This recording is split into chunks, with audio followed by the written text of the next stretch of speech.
Sellel aastal 2025 toimub Eesti Keraamikute Liidu aastanäitus Tallinna merekindluses vahemikus august kuni september. Näituse teemaks on portselanpatareis.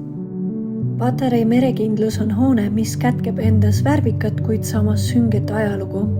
Algselt 1820. aastatel ehitatud kompleks sai lühikest aega olla merekindlus, kui muudeti peagi kasarmuks. Eesti Vabadussõja ajal võeti hoone kasutusele vanglana, mis asus seal kuni 2005. aastani. Hetkel on hoone läbimas põhjalikku muundumisprotsessi, et saada kaasaegseks muuseumi ja elustiili keskuseks. Kutsume teid osalema selle aasta liidu näitusel, mis toimub siin Patarei vanglas ehk siis merekindluses.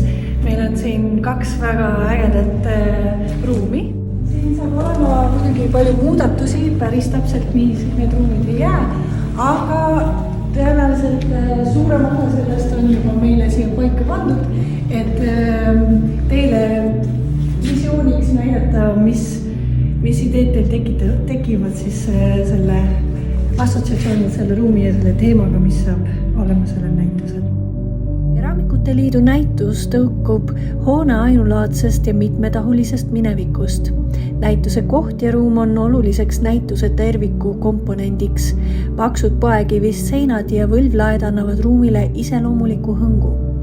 Keraamika, täpsemalt portselan, astub ruumiga dialoogi läbi kontrasti, tuues siia lootust läbi portselani valevuse ja vormide voolavuse. Sel viisil symboliseerib näitus, kuidas sünge väliskesta sees võib leida elujõudu ja positiivset energiat. Ootame näitusel osalema keraamikuid, keda kõnetab Patarei merekindluse eripära ning kes kasutavad oma loomingus peamiselt portselani. Kujunduslikult oleks ruum lahendatud kergelt ja õhuliselt. Portselanist vormid tunduvad õhus hõljuvat ja kergelt hõõguvat. Atmosfääri toetab spetsiaalselt loodud helimaastik, mille loomisel on kasutatud keraamikat ja portselani, andes näitusele ainulaadse tausta.